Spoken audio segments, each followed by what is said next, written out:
Well, good morning. It's a beautiful day in Las Cruces, and it's a beautiful day to be sharing and announcing some very exciting news this morning. I'm Stuart Ed. I'm the city manager for the City of Las Cruces, and presenting with me today on this exciting economic and community development opportunity are Mayor Ken Miyagasima, who has led our city in a number of economic development and community development initiatives. District 1 City Councilor Kasandra Gandara, who's been instrumental in the development of today's announcement, and Ms. Irene Oliver-Lewis, who is the Creative Economy Associate with SV Pratt Creative Strategies in Santa Fe and Las Cruces. And she is a founding member of the Las Cruces Arts and Cultural District Coordinating Council. And we're very, very pleased to have her here with us to help us present this exciting announcement. Without further ado, I'd like to invite the mayor up to start our news conference. Mayor? Thank you, Stuart. Good morning, everybody. So, we do have some exciting news, although you're going to have to wait for a couple minutes. We're going to have Councilor Gandara tell you exactly what it is. But nonetheless, we're here to tell you that I'm sure you know the city has worked really hard to be able to design and create, present a number of arts and cultural events in the city. I'm sorry, I have something that's scratching my throat here, so I apologize for that. It seems like I ate like a hairball or something. I have no idea what it is. But anyways, from our oh, I've got some water right here. Thank you, Councilor. From our collaboration from the Mexican consulate to having the Prado exhibit downtown, I think it's fair to say that with 22,000 visitors watching that exhibit, I think it's fair to say that the city has really taken off on in our arts and cultural district. Anyways, the new programming that we have there at the Rio Grande Theater is really proving to do a fantastic job, and I just want to take a moment to thank Stuart and his economic development team for that. Sorry about this. Anyways, of course, we also have our attendance is up at the Klein Park, the Mesquite Street neighborhood. Las Esperanzas is working on a walking tour of the historic neighborhood. All these are just a few examples of the creative economy that we have here in Las Cruces. In January 2017, our city manager, Stuart Ed, approved a new alignment in the Department of Economic Development that oversees several areas that impact economic growth. So today's announcement is going to be the council's vision on that creative economy. So after years of growth, Las Cruces is at a juncture that we can distinguish ourselves as a cultural destination in southern New Mexico. And I took the liberty to just get some statistics here. So I found out just at this last artist registry, 157 artists registered. That's a lot of artists here in Las Cruces, from painting, photography, sculpture, mixed media, printmaking, and some 38 galleries here in Las Cruces. When you stop and think about it, that's a lot of galleries here. So we're really proud of our arts district, our arts and artisans and such that do so much for our community here in Las Cruces. Residents and cultural workers in Las Cruces value their contributions to this widely recognized arts and culture of New Mexico. And this announcement that's going to be brought by Councilor Gandara is going to bring a lot of attention and interest to our community. It's very unique with our cultural assets and creative potential. In fact, Jeffrey Mitchell, the director and lead researcher of the New Mexico Bureau of Business and Economic Research in Albuquerque, wrote, "The research illustrates that we invest resources and develop economic policies. We must recognize that arts and culture vitality are not luxuries in our communities, they are preconditions to economic development." So with that, I'm going to turn this back over to Stuart, and he's going to share with you some statistics. I'm going to try to figure out why I keep coughing. So, Stuart? Thank you. Well, the mayor alluded to the thriving arts and the arts community that we have here in Las Cruces, and I just want to touch upon that and expand on some of the statistics in terms of the economic impact that our artists in our community provide. The New Mexico Bureau of Business and Economic Research conducted a comprehensive research study on the economic impact of the arts in the state of New Mexico in 2013. Commissioned by the New Mexico Office of Cultural Affairs, the results have become a cornerstone for New Mexico arts and culture, and it's called the BBER, or the Bieber Report. The 2013 report was updated in 2017 and found that more than 43,000 arts and culture jobs exist in the state of New Mexico, equal to the state's construction industry and 50% larger than manufacturing industry and that these jobs created. These jobs created $1.37 billion in earned wages.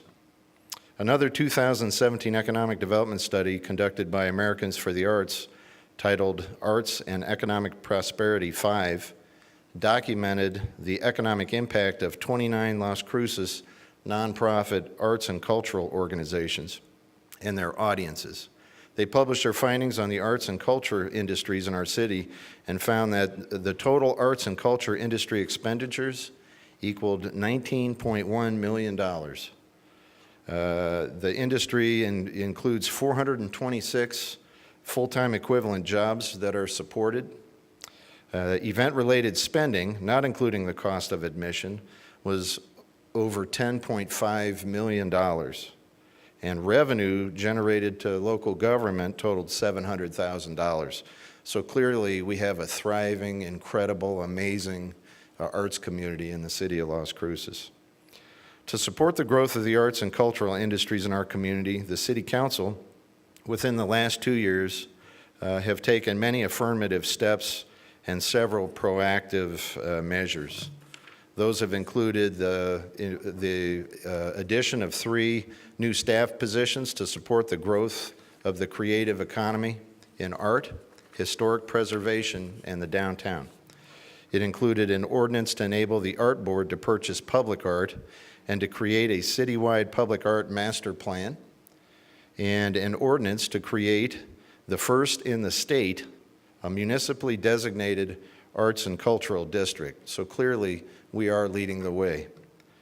And finally, Council established the development of an arts and cultural district coordinating council in partnership with the Downtown Las Cruces Partnership and the Doñana Arts Council.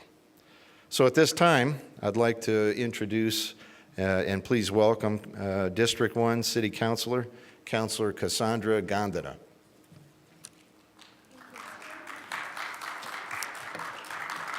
Good morning. I'm thrilled to be here today. Thank you, Mr. Ed. The ACD Coordinating Council was tasked with the process to develop an arts and cultural district in adherence with all regulations and guidelines of the state ACD program. It has been a 5-year journey of public-private partnership and community involvement. In July 2018, City Council adopted the first municipality designated arts and cultural district in the state within the 1849 original town site. Spruce Street on the north, Amador Avenue on the south, Water Street on the west, Mesquite Street on the east. That happens to be my district, yay, very exciting. Today it is my honor to announce that the New Mexico Arts Commission has named Las Cruces a state-authorized arts and cultural district in New Mexico. Yay. Thank you. It's very exciting. The last city to be named in the Arts and Cultural District was in 2016. Las Cruces becomes the 11th city in the state to have a state-authorized arts and cultural district. We joined downtown Albuquerque, Artesia, Gallup, Las Vegas, Los Alamos, Mora Plaza, Raton, Silver City, and Taos.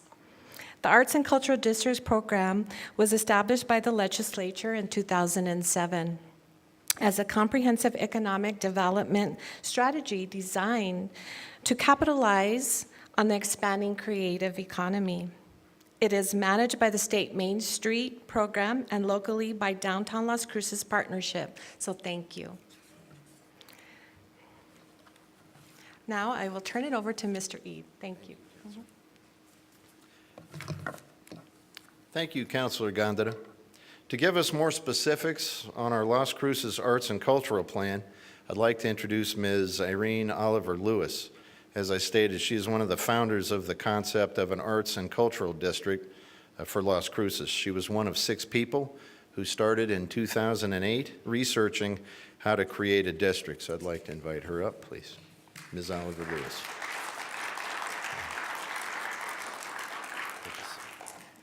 I'm supposed to do that in a press conference?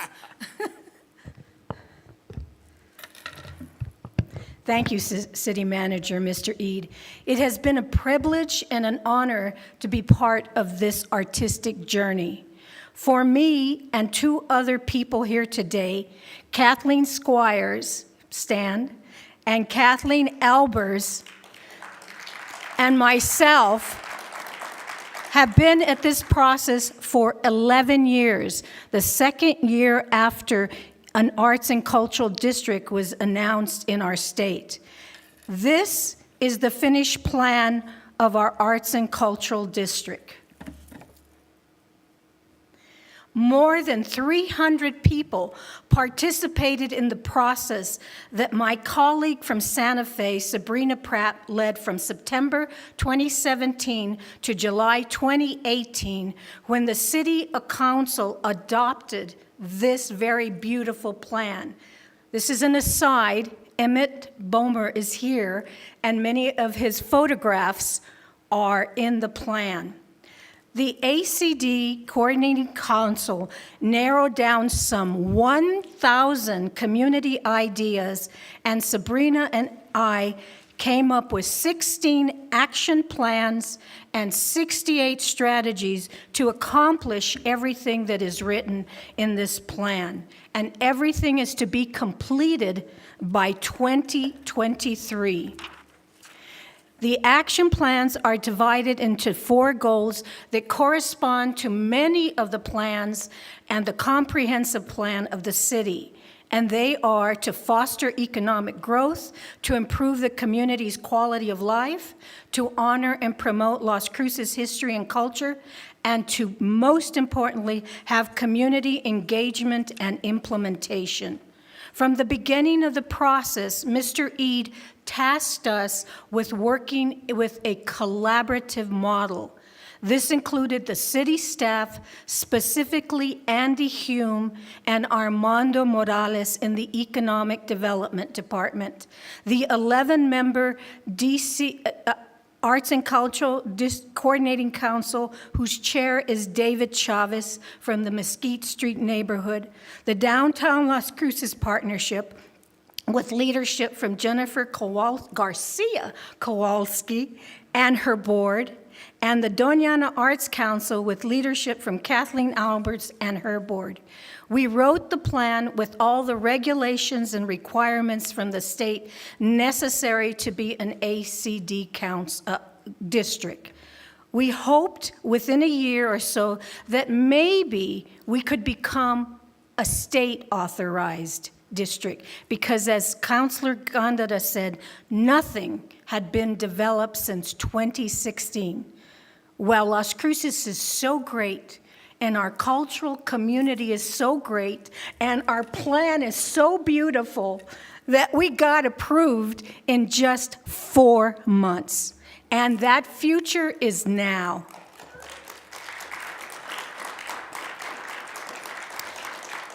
The ACD Coordinating Council now becomes a Main Street subcommittee with the Downtown Las Cruces Partnership.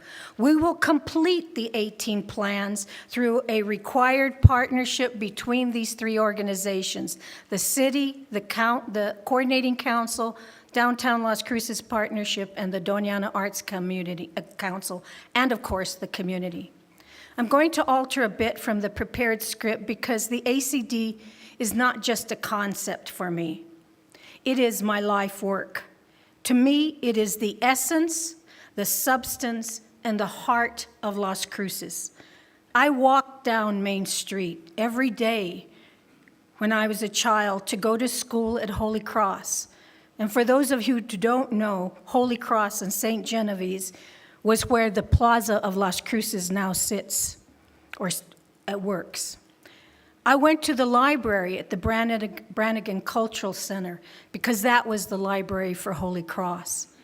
And it's still, that building is my favorite museum. The Rio Grande Theater and the State Theater were our field trips for Holy Cross. And the Mesquite Street had ma and pop stores on every corner. They had a store in front of their house and they lived in the back. They did what is now called in the arts live workspace industries. We knew where the best candy was. We knew where the best fresh meat was, which was at my Auntie Lucy's grocery store on the corner of Loman and San Pedro. And on the corner of Amador and Campo, we would buy my grandmother's calzones, her underwear for you non-Spanish speakers. She only liked the calzones in that store. I wrote a short story in the plan to demonstrate the importance of the historic area. My grandparents, John, or Jonefich, as he would call himself, and Juanita Trevisvich moved into the Mesquite Street neighborhood in 1906 from Doñana. They and my parents influenced me daily. Now, for a section we called A Living Legacy. My sister Sylvia and I live in our family compound on Kansas between Campo and San Pedro, in a property that dates back to 1901. I sleep in the room where my grandmother and my mother died.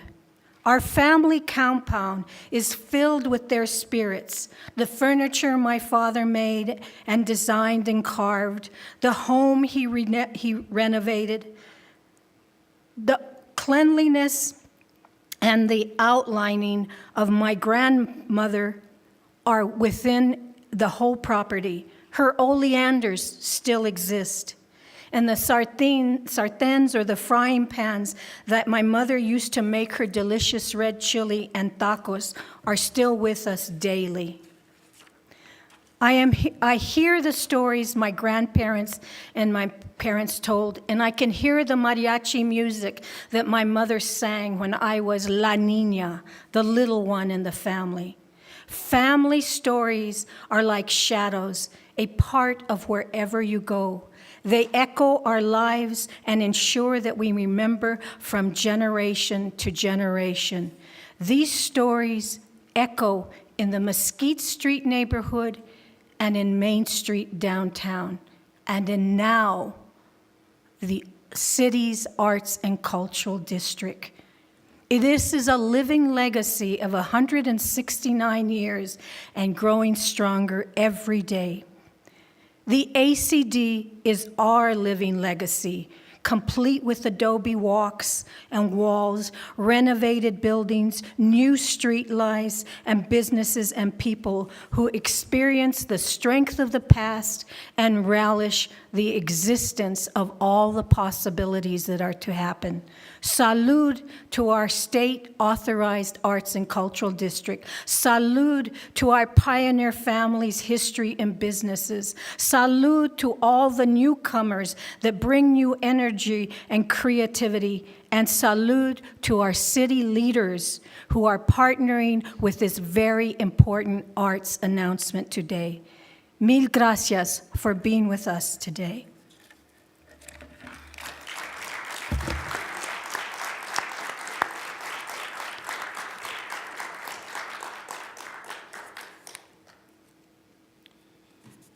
I would like to acknowledge 4 groups that are here. I first off want to thank again Ms. Oliver-Lewis for all of her hard work and her inspirational words this morning. Please stand as I introduce each of these groups. First, members and city associates of the Arts and Cultural District.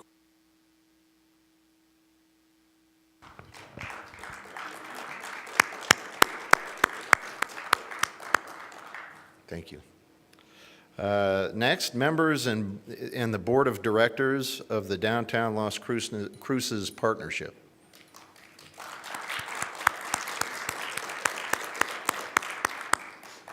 Next, we'd like to recognize the members and the Board of Directors of the Doñana Arts Council.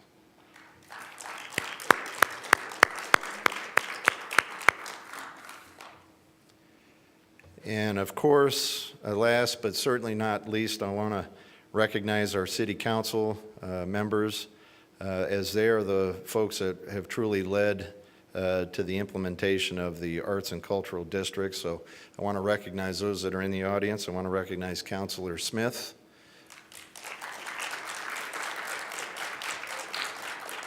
Councilor Ekman.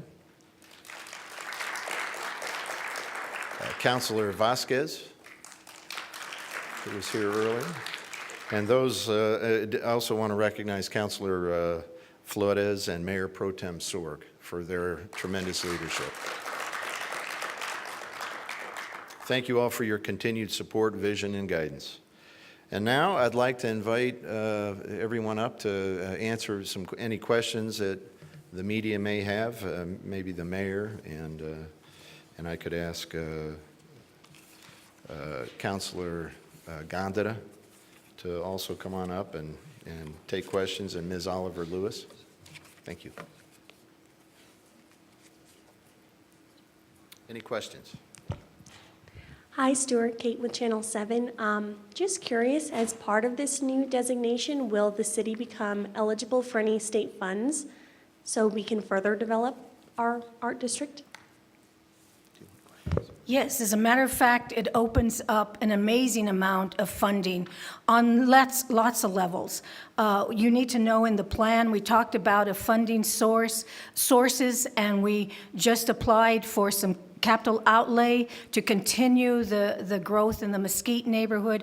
Infrastructure, we wrote a National Endowment for the Arts grant that we'll hear about in April. We just did a facade grant from the Downtown Las Cruces Partnership to help with businesses in the front.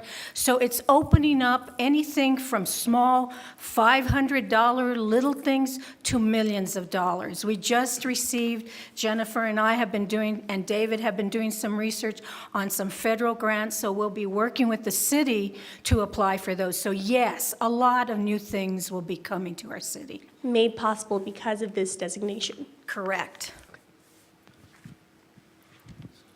Over here.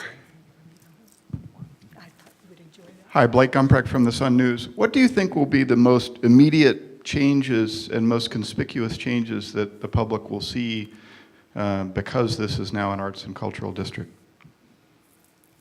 We're going to have some real nice fancy signs put up throughout the area. No, actually, Blake, I have to tell you, in addition to that, I have to say, I don't know if you heard when Councilor Gandara mentioned the different cities, but one that was noticeably not there was the city of Santa Fe. And so this is something here that I know that there's a lot of artists there in Santa Fe, and they do a lot of great work. But I think this is a testament into the ability of the artists here in Las Cruces to be able to have this designation. So we're really proud of Councilor Gandara and the group of our various entities here that help make this happen. Can I also add that in the press release, you're going to notice that in 2019, thanks to the city and the Economic Development Department and Downtown Las Cruces Partnership, you're going to see a whole bunch of new creative economy businesses open up within 2019. And we gave you a list of those that opened in 2018. But to me, the most exciting news is the press conference that I know many of you were there Friday. And that is, I'm not sure how to pronounce the gaming company. Will somebody show? Jerry-Made, which is a gaming company. So that indeed, they don't know it, but we need to tell them, they are the first cultural economy industry in Las Cruces with the 51 jobs they're bringing and with the high quality, high range of employment that they're offering. And so they're very important. And so that's a substantial increase to our creative economy. Selena Quintana with KTSM 9 News. You being said that more businesses will be opening up. How do you think, because of this, more artists will be attracted to Las Cruces rather than other cities around New Mexico? Most of you know that we've been identified as a very kind and compassionate city, and I think that this will definitely highlight artists and, that are currently here, right? Give them an opportunity to highlight their beautiful work in all sort of facets, but it will also encourage people to come to our city because of those wonderful traits. And the creative economy has a lot of what I mentioned in my talk on the living legacy, ma and pop businesses that used to be in the past. It's now called Live Work Space. Thanks to my sister Sylvia, who was the president of Las Esperanza, they wrote an ordinance that was approved by the city to have cottage industries in the Mesquite neighborhood.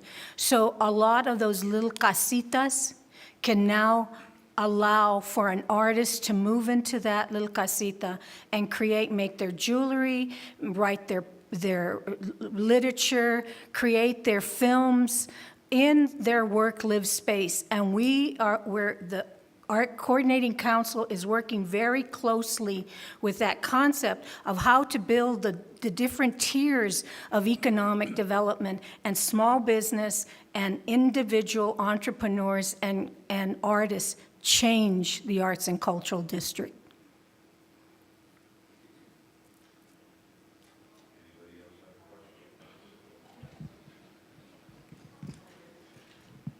Marissa Sage, University Art Gallery, New Mexico State University.